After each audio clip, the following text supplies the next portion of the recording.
Hi, good evening. This is Dr. S. Maheshwari for NCRT in Tamil. நம்ம இன்னைக்கு இந்த வீடியோவில் பார்க்க போகிறது same topic molecular basis of inheritance. அதில் முக்கியமான நம்ம சென்ட்ரல் டாக்மா ஆஃப் லைஃப் அப்படின்னு பார்த்தோம். நம்ம கிரிக் சொன்னது டிஎன்ஏலேருந்து மெசஞ்சர் ஆர்என்ஏலேருந்து புரோட்டீன் வர அந்த இம்பார்ட்டன்ட் ப்ராசஸ். டிரான்ஸ்கிரிப்ஷன் பார்த்தோம், எப்படி ஸ்கிரிப்ட் ஃபார்ம் ஆகுது மெசஞ்சர் ஆர்என்ஏ.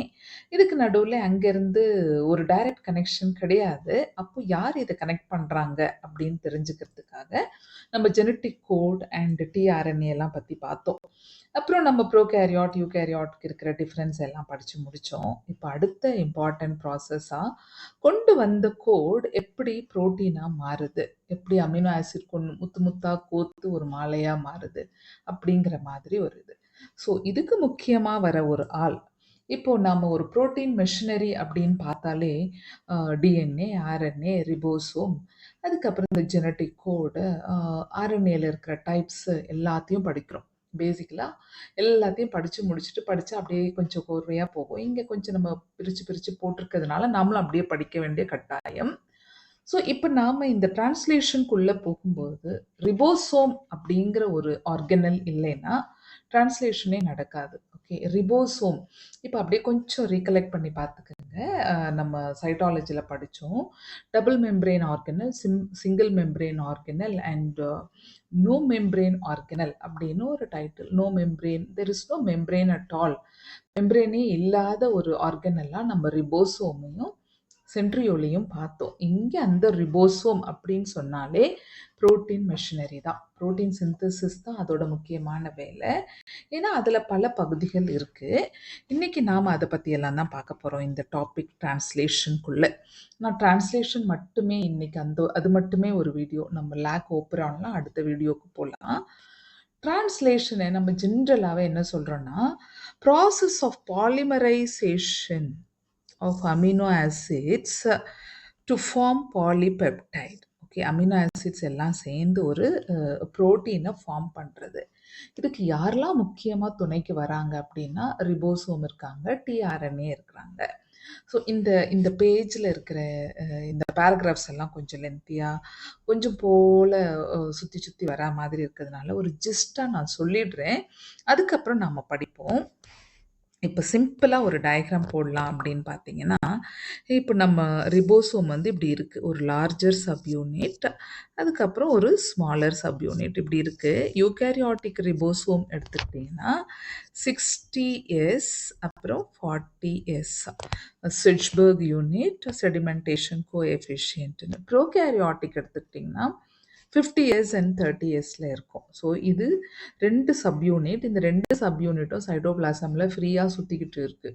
அஃப்கோர்ஸ் ரிபோசோம் மட்டும்தான் நியூக்ளியஸ்குள்ளேயும் போயிட்டு வெளியே வர ஆளும் கூட. ஸோ இவங்க ரெண்டும் only at the time of protein synthesis இவங்க 2 பேரும் ஜாயின் பண்ணுறாங்க. இவங்க 2 பேரையும் ஜாயின் பண்ண வைக்கிற ஆள் யாருன்னு பார்த்தீங்கன்னா நம்ம டிஆர்என்ஏ.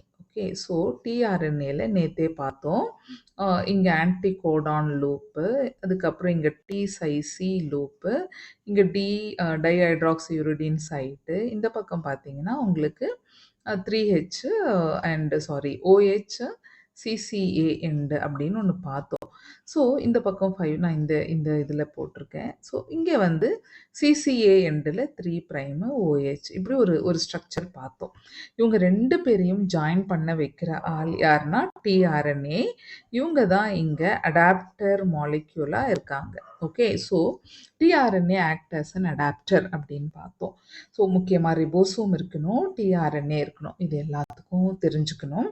இது எல்லாத்துக்கும் முன்னாடி ரிபோசோமில் என்னென்னலாம் இருக்குது அதெல்லாம் அப்படியே கொஞ்சம் சொல்கிறேன். இப்போ இந்த ரிபோசோமில் 2 சப்யூனிட் இருக்கிறது மட்டும் இல்லாமல் நடுவில், இந்த 2த்துக்கும் நடுவில் ஒரு பிரேக், ஒரு ஏரியா இருக்குது இல்லைங்களா, இப்படி போகிற ஏரியா, இது பேர் நம்ம டனல் அப்படின்னு சொல்லிக்கலாம், 2 சப்யூனிட்டுக்கும் நடுவில். இதை தாண்டி ஒரு ரிபோசோம்குள்ள இந்த இடத்துல ஒரு பெரிய க்ரூவ் இருக்குது, தட் இஸ் இந்த லார்ஜர் சப்யூனிட்டில் ஒரு க்ரூவ் இருக்குது. இந்த க்ரூவ் வழியாக தான் பாலிபெப்டைடு ஃபார்மேஷன் இங்கே போய் இது வழியாக தான் ஒரு அமினோ ஆசிடும், இது ஒரு அமினோ ஆசிட்னு வச்சுக்கோங்க, அடுத்த அமினோ ஆசிடாக இவங்க வராங்க அப்படின்னா இவங்க 2 பேர். இப்போ 3வது அமினோ ஆசிடா ஒரு ஆள் வராங்கன்னா இவங்க. ஸோ இவங்க இங்கேருந்து மூவ் ஆகி போறவங்க. ஸோ அதுக்கு ஒரு சென்டர்ல ஒரு குரூப். நல்லா யோசிச்சுக்கோங்க. ஒரு ரிபோசோம்னா 2 சப்யூனிட் தெரிஞ்சுக்கணும். நடுவுல ஒரு டனல் இருக்கு. அதுக்கப்புறம் இது 2த்தையும் ஜாயின் பண்றதுக்கு. அதுக்கப்புறம் இங்க சென்டர்ல ஒரு க்ரூவ் இருக்கு. இதை தாண்டி ஒரு லார்ஜர் சப்யூனிட். இப்போ for example I just draw here. This is the larger subunit. இந்த லார்ஜர் சப்யூனிட்ல 3 சைட் இருக்கு. முக்கியமான 3 சைட் இருக்கு. என்னன்னா இப்படி வச்சுமா அப்படி தெரிஞ்சுக்கலாம். இது ஒரு சைட்டு. அதுக்கப்புறம் சென்டர்ல ஒரு சைட் இருக்கு. அதுக்கப்புறம் இங்க ஒரு சைட் இருக்கு. Okay, so there are 3 sites. First site பேர் வந்து ஏ சைட். ஓகே, அண்ட் இங்க நடுவுல இருக்கிறது வந்து பி சைட் அண்ட் கடைசியில் இருக்கிறது இ சைட். இப்போ நான் உங்களுக்கு இதை எக்ஸ்பிளைன் பண்ணுறேன். இப்போ ஏ சைட் இதெல்லாம் எழுதணும், கம்பல்சரியாக தெரிஞ்சுக்கணும். ஏ சைட் அப்படின்னு சொன்னால் ஃபஸ்ட்டு உள்ளே வர்றவங்க amino acyl or amino acyl or acceptor site. இது A site. நடுவுல இருக்கிறது P site. P siteக்கு இன்னொரு பேரு D site. P site அப்படின்னு சொன்னா peptidyl transfer. peptidyl transfer site. Or இன்னொரு பேர் என்னன்னா டோனார் சைட். அது நடுவில் இருக்கிறது. இ சைட் மூணாவது சைட் எக்ஸிட் சைட். இது பேர் எக்ஸிட் சைட். ஸோ இதையெல்லாம் தாண்டி இதுக்குள்ள ஒரு இம்பார்ட்டண்ட் என்சைம் இருக்கு. என்சைம் பெப்டிடைல் டிரான்ஸ்ஃபரேஸ் அப்படின்னு ஒரு என்சைம் இருக்கு. முக்கியமான ஒரு விஷயம். அதுக்கப்புறம் இந்த பைண்டிங் ஏரியா இருக்கு. ஸோ யூஸ்வலாக மெசஞ்சர் ஆர்என்ஏ, இப்போ ஃபார் எக்ஸாம்பிள் மெசஞ்சர் ஆர்என்ஏ போகுது அப்படின்னு வச்சுக்கோங்க. மெசஞ்சர் ஆர்என்ஏ இப்படியே இது வழியாக போயிட்டு இருக்கு. ஓகே, இது வழியாக இப்படியே போகுது. This is the messenger RNA. இப்படி ஞாபகம் வச்சுக்கலாம். கொஞ்சம் இடம் இல்லை அதனால். ஓகே, ஸோ இதெல்லாம் பேசிக்கலாக தெரிஞ்சுக்க விஷயம். ஸோ ரிபோசோமில் இருக்கிற சென்டர் டனல், ஒரு குரூவு, அதில் இருக்கிற 3 சைட்டு. இப்போ ஃபஸ்ட்டு இனிஷியேட்டிங் கோடான் ஞாபகம் இருக்கும்னு நினைக்கிறேன். A U G, code for methionine. இப்போ இந்த மீத்தியோனின் மட்டும் ஃபஸ்ட்டு சென்டர்லேயே பி சைட்டுக்குள்ளவே உள்ளே வந்து இந்த பக்கம் இருக்கிற ஆன்டிகோடானோட, for example this is anticodon. இப்போது மெசஞ்சர் ஆர்என்ஏ ஏயுஜியை அப்படி தூக்கிக்கிட்டு வருதுன்னா இங்கே யார் அதை ரிசீவ் பண்ண போகிறாங்க அப்படின்னு பார்த்தீங்கன்னா இங்கே என்ன இருக்கும்னா ஏனா இங்கே யூனா இங்கே ஏ, ஜினா இங்கே சி. ஸோ இந்த யூஏசி அப்படிங்கிற ஒரு கோட்ஸ் ஆன்டிகோடான் சைடு இருந்தாலே இந்த இடத்துல, ஸோ இந்த அமினோ ஆசிட் அட்டாச்சிங் சைட்டுன்னு ஒன்று இருக்கு இல்லையா, சும்மா நான் போடுறேன் ஒரு பிக்சர்.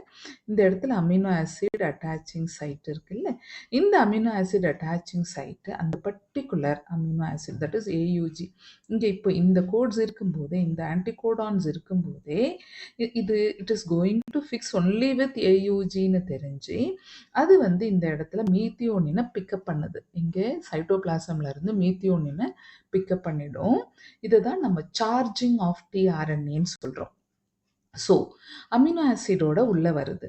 அமினோ ஆசிடோட உள்ளே வர நம்ம இந்த டிஆர்என்ஏ இந்த ஏ சைட்டில் வெயிட் பண்ணிக்கிட்டு இருக்கோம். ஓகே, இந்த ஏ சைட்டில் வெயிட் பண்ணிக்கிட்டே இருக்குது. இது வழியாக இப்போ உள்ளே வருது. ஃபஸ்ட்டு தட் இஸ் ஏயூஜி மட்டும் ஃபஸ்ட்டு பி சைட்டுக்குள்ளவே டைரெக்டாக வந்தது. அது பின்னாடி கொடுத்துருப்பாங்க, initiating codon is received by a special tRNA அப்படின்னு. அது மட்டும் இந்த ஒரு பர்டிகுலர் இனிஷியேட்டிங் கோடான் மட்டும் சென்டர்லேயே டைரெக்டாக வந்துடும். இதுக்கப்புறம் அந்த கோட்ஸ் இருக்கு இல்லையா, அப்படியே கண்டினியூஸாக ஒரு ப்ரோட்டீன் சிந்தசிஸ்க்கான கோடுக்கான அத்தனை டிஆர்என்ஏவும் இங்கே லைனாக வெயிட் பண்ணிகிட்ருக்கோம். இப்போ ஃபார் எக்ஸாம்பிள் அடுத்த கோடாக நமக்கு யூ இருக்குது அப்படின்னு சொன்னால் யூனா கண்டிப்பாக யூக்கு ஆப்போசிட்டாக ஏஏஏ.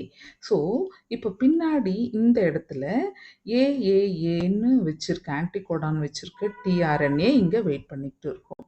இதுக்கப்புறம் ஜி ஜியூஜி கக் வேலைன்னு வச்சுக்கோங்க.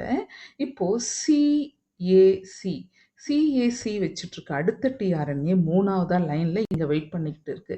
அதுகிட்ட யார் இருக்காங்கன்னா வேலைன்னு இருக்கும். So this is for phenyl alanine, this is for valine. இந்த மாதிரி இந்த கோடு எந்த அரேஞ்ச்மெண்ட்ல இருக்கோ அதுக்கேற்ற மாதிரி டிஆர்என்ஏ இந்த ஏ சைட் கிட்ட வெயிட் பண்ணிக்கிட்டு இருக்கு. இப்போ இங்க this is the code messenger RNA code. இந்த மெசஞ்சர் ஆர்என்ஏல இப்போ ஏயுஜியோட இவங்க ஜாயின் பண்ணியாச்சு. அதுக்கப்புறம் இந்த ரிபோசோம் அப்படியே நகர்ந்து போகுது, அடுத்த கோடுக்கு போகுது. அந்த வேலை முடிஞ்ச உடனே அவங்க இந்த பெப்டைடைல் அந்த குரூ வழியா வெளியே வந்தாச்சு. அந்த பர்டிகுலர் ஃபீனைல் அலானைன் இப்போ ரிலீஸ் ஆயாச்சு. ஏற்கனவே ரிலீஸ் பண்ணது மீத்தியோனின், இப்போ ஃபீனைல் அலானைன் ரிலீஸ் ஆயிருச்சு. அடுத்து இப்போ 2 அமினோ ஆசிட் வரும்போது ஒரு அமினோ ஆசிடுக்கும் அடுத்த அமினோ ஆசிட்க்கும் நடுவில் இருக்கிறது பெப்டைடு பாண்ட். ஓகேவா? இந்த பெப்டைடு பாண்டுக்காக தான் முக்கியமாக என்சைம் பெப்டிடைல் டிரான்ஸ்ஃபரேஸ் அப்படின்னு ஒரு முக்கியமான ஆள் வராங்க. பெப்டைடு பாண்டை ஃபார்ம் பண்ணிடுறாங்க. இப்போ 2 அமினோ ஆசிடும் ஜாயிண்ட் ஆயிடுச்சு. உங்களுக்கு ஞாபகம் இருக்கும்னு நினைக்கிறேன். ஒவ்வொரு அமினோ ஆசிட்லேயும் நம்ம பயோமாலிக்யூல்ஸில் படித்தோம். என் டெர்மினல், சி டெர்மினல் அப்படி 2 பக்கம். இந்த பக்கம் வந்துட்டு N terminal left hand side, C terminal right hand side இருக்கும்.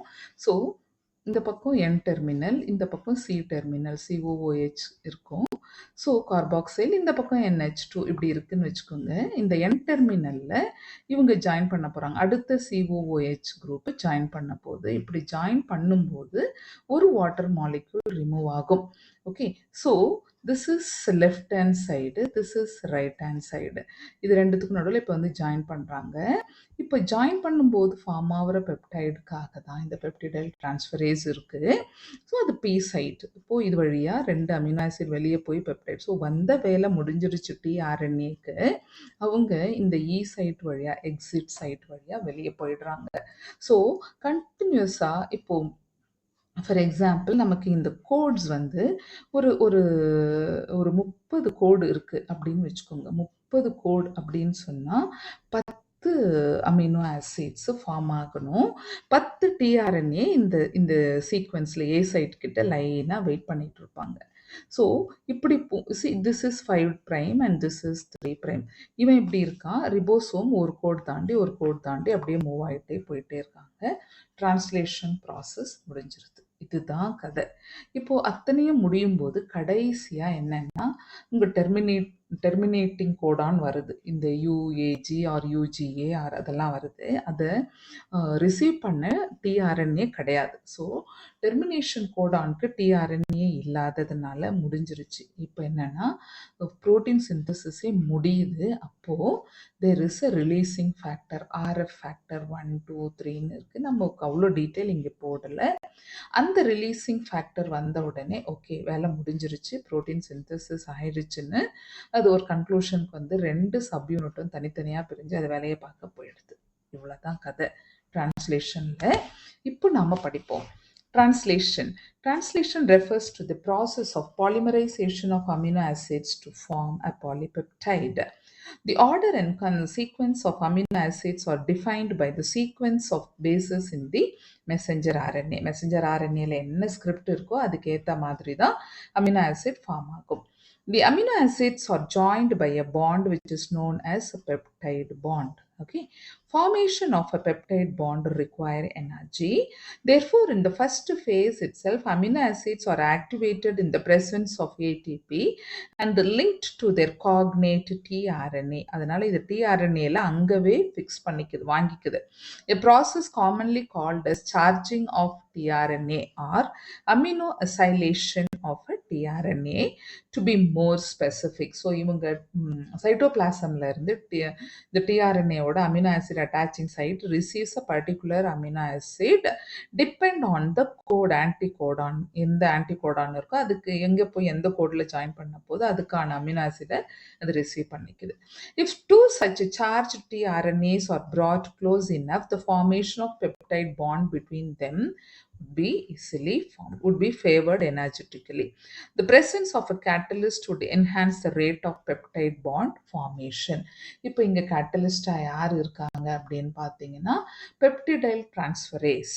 It is one ribozyme. அங்கிருந்து ரிபோசோம்ல இருந்து ஃபார்ம் ஆகிற ஒரு என்சைம். ஸோ இவங்க இப்போ பெப்டைட் பாண்ட் ஃபார்ம் ஆகிறதுக்கான ஒரு அமைப்பை ஏற்படுத்தி கொடுத்தாச்சு. The cellular factor responsible for synthesizing proteins is the ribosome. So ribosome தான் மேஜர் ஆளு. The ribosome consists of structural RNA. இதில் யார் யார் இருக்காங்க, ஒரு ரிபோசோமில் என்னெல்லாம் இருக்குன்னு திரும்பியும் இங்கே கொடுத்துருக்காங்க. ஸ்ட்ரக்சரல் ஆர்என்ஏஸ் இருக்கு, அதுக்கப்புறம் அரௌண்ட் சம் 80 டிஃப்ரெண்ட் ப்ரோட்டீன்ஸ் இருக்கு இதுக்குள்ள. In its inactive state, so இது ஆக்ஷனில் இல்லாதப்போ it exists as two different subunits, a larger subunit and a small subunit.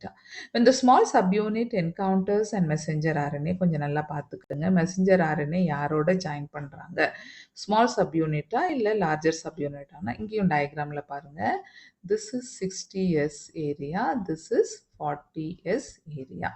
So இதிலுமே கூட நம்ம பிக்சர் போடலாம். I just use this colour.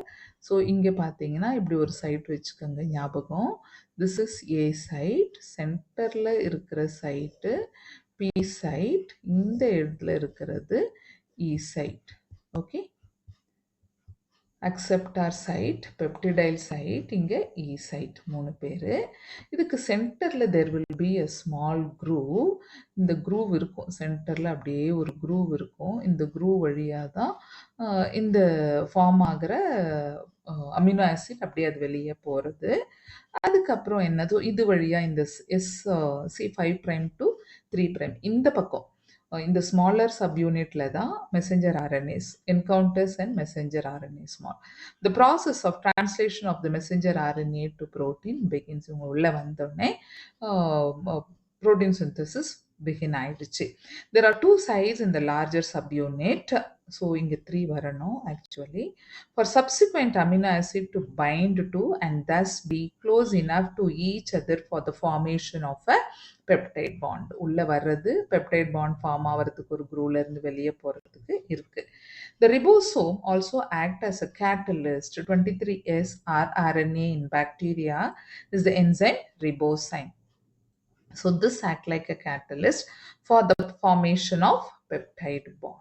Okay, a translation unit in messenger RNA is the sequence of RNA that is flanked by the start codon. So திருப்பி நம்ம இங்க அந்த flankingங்கிற வார்த்தை என்னன்னா, இந்த நடுவில் எக்ஸ்பேண்ட் ஆகிறது, இந்த எண்டில் ஸ்டார்ட் கோடான், அந்த எண்டில் terminating Godan, and stop Godan. Stop Godan அப்படியே கொஞ்சம் ஞாபகப்படுத்தி பார்த்துக்கோங்க.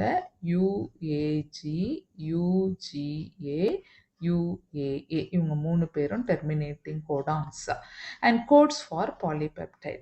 And messenger RNA also has some additional sequences that are not translated and are referred as untranslated region, UTR. UTR நமக்கு யூகேரியாட்ல 3'லையும் இருக்கு, 5' கிட்டயும் இருக்கு. அதனுடைய பர்பஸ் என்ன அப்படின்னா, இங்க பாருங்க, the UTR are present at both 5' end before start codon and at 3' end after stop codon. They are required for efficient translation process. Efficient டிரான்ஸ்லேஷன்னா அது என்னெல்லாம் பண்ணுது அப்படின்னு பார்த்தீங்கன்னா, ஸ்டெபிலிட்டி கொடுக்குது. ஓகே, ஸோ இது ஒரு ஸ்டெபிலிட்டி வெரி இம்பார்ட்டண்ட், வேற வேற மாறிக்கிட்டு இருக்கக்கூடாது. ஸோ இந்த ஸ்டெபிலைசேஷன் பிகாஸ் ஆஃப் யூடிஆர். அதுக்கப்புறம் ரெகுலேஷன் பண்ணுது இதை.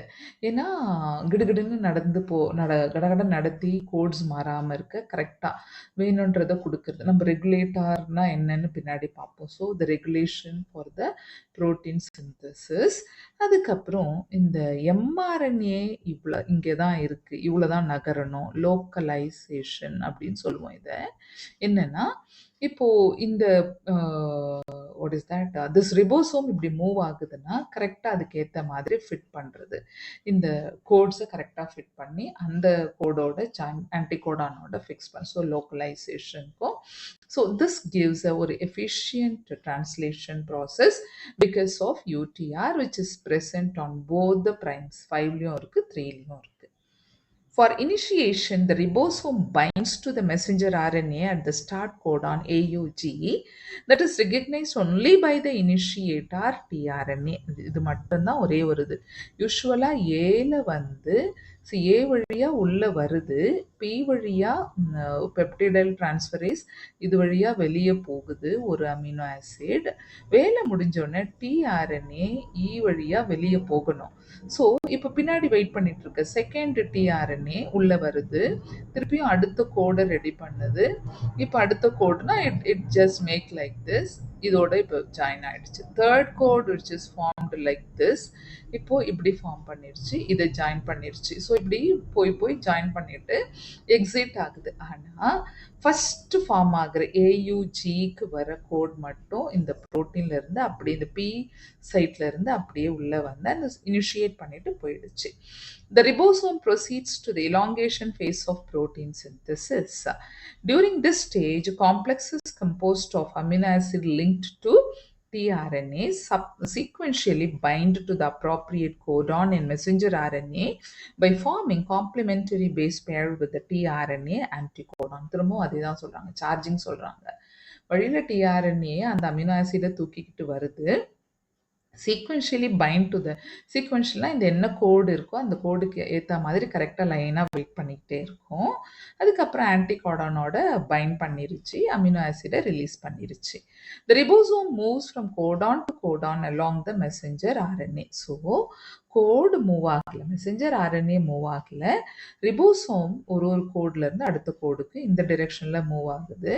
ஸோ ரிபோசோம் இப்படி மூவ் ஆகுது, இப்படி வச்சுக்கலாம் நம்ம. இது ரிபோசோம்னா அது இந்த டிரெக்ஷன்ல மூவ் ஆகிட்டு இருக்கு, மெசஞ்சர் ஆர்என்ஏ இந்த டிரெக்ஷன்ல போயிட்டு இருக்கு. ஸோ இப்போ இங்க ஃபர்ஸ்ட் இங்க இருந்த கோடு இது முடிஞ்சு இந்த அமினோ ஆசிட் ஃபார்ம் ஆனோடனே இங்க இருந்து இப்போ இது இங்க மூவ் ஆகுது, இங்க முடிஞ்ச உடனே இங்க இருந்து இப்போ இது இங்க மூவ் ஆகும். ஸோ இது 1, 2 and 3 amino acids like this இந்த சீக்வன்ஸ் ஃபுல்லா இப்படியே மூவ் ஆயிட்டு இருக்கு. Amino acids are added one by one, translated into polypeptide sequences dictated by DNA and represented by messenger RNA. So முடிஞ்சிருச்சு ஃபார்ம் ஆகி at the end release factor, இதுதான் சொன்னேன் release factor. Release factor binds RF factor 1, 2, 3 அப்படின்னு இருக்கு. இந்த releasing factors தான் release factor 1, release factor 2. ப்ரோகேரியாட்டில் release factor 1, 2, 3 இருக்கு. யூகேரியாட்டில் 1 and 2 தான் இருக்கு, 3 இல்லை. ஆனால் இவங்க 3 பேர் தான் recognise the stop codons. They recognize the stop codon, okay, and binds to the stop codon, terminating translation and releasing the complete polypeptide from the ribosomes. So protein கண்டிப்பாக recognise பண்ணி ஓகே இந்த வேலை முடிஞ்சிருச்சு, அந்த வேலை முடிஞ்சிருச்சு, ப்ரோட்டீன் சிந்தசிஸ் பண்ணியாச்சு, முடிச்சுட்டு தி ஜஸ்ட் ஃபினிஷ் த ப்ராசஸ். அதுக்கப்புறம் இது ப்ராசஸிங் முடிஞ்ச உடனே 2 சப்யூனிட்ஸ் அந்த பக்கம் இந்த பக்கம் டிஆர்என்ஏ திருப்பியும் நம்ம சைட்டோபிளாசமில் சுற்றுறதுக்கு போயாச்சு. That's all, very easy. ஆனால் என்னென்னா அப்படியே ஒரு ஒரு லைனாக படிக்கிறது கொஞ்சம் குழப்பற மாதிரி இருக்கும். அப்படிங்கிறதுனால தான் ஒரு ஜஸ்ட்டாக கதை மாதிரி தெரிஞ்சுக்கணும். என்னென்னா ஃபர்ஸ்ட் ரிபோசோம் தெரிஞ்சுக்கணும், ரிபோசோமில் இருக்கிற சைட்டு என்சைம்ஸ் தெரிஞ்சுக்கணும், சார்ஜிங்னா என்னன்னு தெரிஞ்சுக்கணும். இப்போ டிஆர்என்ஏ ஸ்ட்ரக்சர் நம்ம கம்பல்சரியாக தெரிஞ்சிருக்கணும். அதுக்கு தான் நான் முதல்ல டிஆர்என்ஏ ஸ்ட்ரக்சர் கொடுத்துட்டேன். அங்கேருந்து ஆன்டிகோடான் சைட்டில் வந்து எப்படி ஜாயிண்ட் ஆகுது, நம்ம மெசஞ்சர் ஆர்என்ஏ ஸ்கிரிப்ட் யாரோட ஜாயிண்ட் ஆகிருக்கு, லோ சப் யூனிட், ஸ்மாலரா லார்ஜர் சப் யூனிட்டா, அதுக்கப்புறம் UTR. That's all, very simple. So இப்போ ப்ரோட்டீன் சிந்தசிஸ் முடிஞ்சிருச்சு. என்னென்னா நம்ம டிரான்ஸ்லேஷன், டிரான்ஸ்கிரிப்ஷன், அதுக்கு நடுவில் ஜெனட்டிக் கோடு அது எல்லாம் முடிச்சாச்சு. So the major part of this lesson is over. அதுக்கப்புறம் இன்னொரு முக்கியமான டாபிக் இருக்குது, ரெகுலேஷன் ஆஃப் ஜீன் எக்ஸ்பிரஷன். ஏன் அந்த ரெகுலேஷன் அவ்வளோ முக்கியம், ஏன் சில ப்ரோட்டீன்ஸ் வந்து லைஃப் லாங்காக சிந்தசைஸ் ஆகிட்டே இருக்குது, சிலது வந்து அப்பப்போ தேவைப்படும் போது சிந்தசிஸ் ஆகுது, இதுக்கெல்லாம் என்ன ரீசன், அப்போ யாரோ ஒருத்தர் இவங்களெல்லாம் ரெகுலேட் பண்ணுறாங்கல்ல, அதையெல்லாம் பற்றி நம்ம அடுத்த வீடியோவில் பார்ப்போம். ஸோ இதோட நம்ம முக்கியமாக நீங்கள் படிக்கும்போது மட்டும் டிரான்ஸ்கிரிப்ஷன், ஜெனட்டிக் கோட், டிரான்ஸ்லேஷன் எல்லாத்தையும் ஒன்றா வச்சு படிச்சுக்கோங்க. அப்படி உங்களுக்கு இன்னும் கொஞ்சம் குழப்பமாக இருந்துருச்சு கேட்டுட்டுன்னா, இந்த டாப்பிக்லாம் ஆரம்பிக்கிறதுக்கு முன்னாடியே மொத்தமாக இந்த புரோட்டீன் மெஷினரியில் வர இம்பார்ட்டண்ட் ஆஸ்பெக்ட்ஸ்லாம் என்னென்னா மெசஞ்சர் ஆர்என்ஏனா என்ன, டிஎன்ஏனா என்ன, ஜெனட்டிக் கோட்னா என்ன, ரிபோசோமில் யார் இருக்கா, டிஆர்என்ஏ எப்படி இருக்கும், எல்லாத்தையும் படிச்சுட்டு அதுக்கப்புறம் டிரான்ஸ்லேஷனும் படிச்சுக்கலாம். It is all your choice. But படிக்கிறது வெரி இம்பார்ட்டன்ட். ஓகே, ஸோ இதோட நான் இன்னைக்கு இந்த வீடியோவை முடிக்கிறேன். நெக்ஸ்ட் வீடியோவில் நம்ம பார்ப்போம். பாய்.